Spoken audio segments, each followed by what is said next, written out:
The night I got my promotion email, my parents didn't say congratulations. My mom, Linda, looked me dead in the eye and said, "Finally, you're useful. How much do we get?" My dad, Mark, laughed and told me, "We deserve at least half. You're our retirement plan." In that moment, I wasn't their daughter. I was an ATM they'd been waiting to cash out. I'm Emily Carter, and I grew up believing love was a bill I could never finish paying. If you were me, sitting there with your own parents demanding 50% of your salary, what would you do? Before you answer, hit like, subscribe, and stay, because what I did next, they never saw coming, and it changed everything. When I tell you my parents showed up at my apartment like bill collectors, I'm not exaggerating. I was still staring at my promotion email, trying not to cry from pure relief, when the pounding started. Not a gentle knock. The kind of pounding that says, "Open up, you owe us." I opened the door and there they were. My mom, Linda, with that fake church smile she uses when she wants something, and my dad, Mark, carrying a cheap grocery store cake like it was some grand gesture. They walked in like they owned the place. "No, how are you?" "No, we're proud of you." The first thing out of my mom's mouth was, "So, we heard you finally got a real salary." Not, "You got promoted." Not, "You did it." Just, real salary.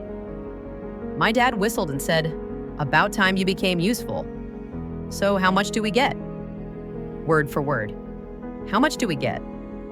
If that line makes your blood boil already, go ahead and hit, because I promise you, it gets worse. I tried to play it cool. I said, "I worked really hard for this." And my dad laughed. Actually laughed. Yeah, you worked. But you wouldn't be anywhere without us. We fed you, housed you, now it's your turn to pay us back. My mom leaned on my kitchen table, tapped her nails like she was ordering off a menu, and said, "We think 50% is fair. Every month, we sacrificed for you. Now you sacrifice for us." In that moment, it hit me.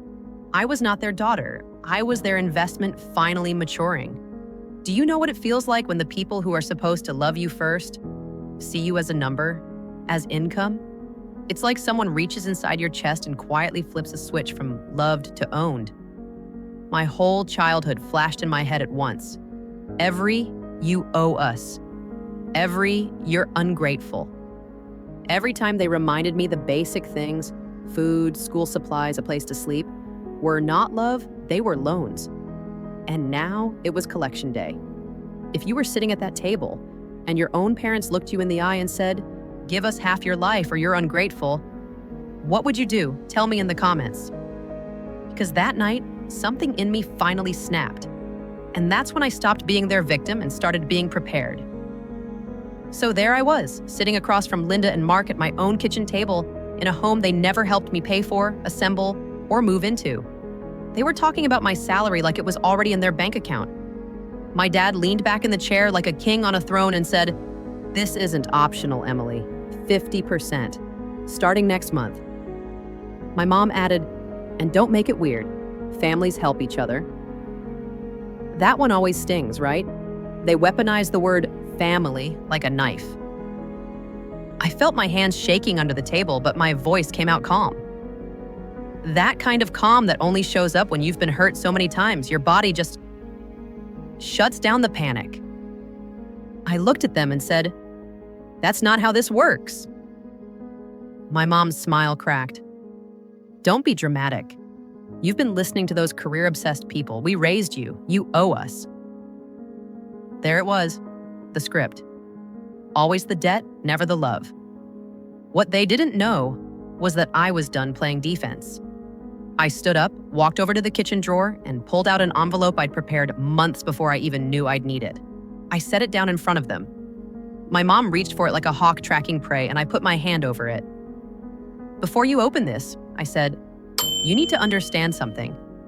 You don't get to walk into my home and demand half my life anymore." She rolled her eyes. "It's just money, Emily." And my dad muttered, "You've always thought you were better than us." That one hurt more than I wanted to admit, because I never thought I was better. I just thought I was allowed to be free. They opened the envelope, and instead of cash, outslid a notarized document with both of their signatures at the bottom. Remember that protect your future paper they pushed on me a few years back?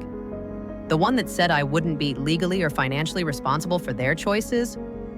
Yeah, that one. Their faces went from smug to stunned in seconds. My mom's voice dropped. This doesn't count. My dad said, we would never sign this. I looked at them and said, you did. You signed it. You bragged about it. You told people you were proud I was standing on my own 2 feet. But now that you want my money, suddenly it doesn't count? If this switch-up sounds familiar, if someone in your life loves your independence until it stops benefiting them, share this video. Because what came next is where their entitlement stopped being just toxic and started being criminal. When I said their behavior turned criminal, I wasn't being dramatic. 2 days before that night at my apartment, I got a letter in the mail, a parental support petition. My parents had actually tried to take me to court to force me to pay them every month, like I was a walking paycheck with their last name. On top of that, they submitted fake text messages, pretending I had promised to send them money. The number in the screenshots was 1 digit off mine. 1 digit. That's how little they respected my life. So when they sat there at my table saying, we'll take this to court, I looked right at them and said, you already did. The color drained from my mom's face. My dad froze like someone hit pause. I got your petition, I told them. I saw the fake messages. You didn't just cross a line, you stepped into fraud. Right then, my door buzzer rang. 3 short chimes. I didn't flinch. I opened the door and in walked my friend and attorney, Rachel, in her camel coat, and a female officer holding a folder. The air in the room changed. My mom started shaking her head. No, this is unnecessary. We're family, Emily, tell them. The officer read it out. They were being served over fraudulent evidence and attempts to coerce financial support under false pretenses. You know that moment when someone who's always had power over you suddenly realizes it's gone? My dad's legs almost gave out. My mom pointed at me and screamed, she trapped us. She planned this. And Rachel just said, calm as ice, you trapped yourselves the moment you decided your daughter was your retirement plan. Fast forward to the courtroom, cold, bright, and too quiet. My parents played victims. My mom cried about being abandoned. My dad talked about sacrifice and duty. But Rachel walked the judge through everything. Their property, their retirement income, the fake messages, the notarized declaration they had signed themselves. Then my grandmother Rose walked in with her cane and told the truth. That I left home at 18, took nothing, asked for nothing, and that they had been draining me for years, not the other way around. The judge dismissed their petition, fined them for falsifying evidence, and that was it. No dramatic movie speech. Just one decision that changed my life. They had no claim to me, not my salary, not my peace, not my future. After that, I moved to a smaller place downtown and started rebuilding a life that was actually mine. My grandmother passed soon after and left me her small house. I sold it and donated the money to help women escaping financial abuse because I refused to let our family legacy end on greed. Do my parents still try to guilt me? Yes. They send letters about their health, their pain, their broken hearts. Not one apology. Not one, we were wrong. I read the last one, folded it, dropped it in the trash, and my hands didn't even shake. If you've ever had to protect yourself from the people who should have protected you, you're not alone. Drop a comment, share this with someone who needs to hear it, and don't forget to subscribe if you want more stories about choosing yourself, even when it hurts. Sometimes the bravest thing you can do is not go back. Some nights I still stand by the window and wonder how it got this far. My own parents taking me to court for money, my own hands shaking as I chose myself over them. It's not the kind of story you grow up imagining for your family, you know? But here's what I've learned. Love is not a receipt. Parenting is not a loan. And being a good child does not mean setting yourself on fire to keep everyone else warm. I spent years thinking I was selfish for wanting peace, for wanting a life that wasn't controlled by guilt and threats. Now I pay my rent, my bills, my therapy, and yeah, my own happiness. And I'm finally starting to believe that doesn't make me a bad daughter. It just makes me a person. So I really want to know what you think. Am I in the wrong? If this hit a nerve, tell me in the comments what you would have done in my place. Share this with someone who needs a reminder that boundaries aren't betrayal.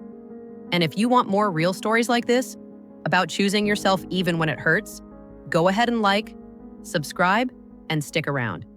You're not as alone as you think.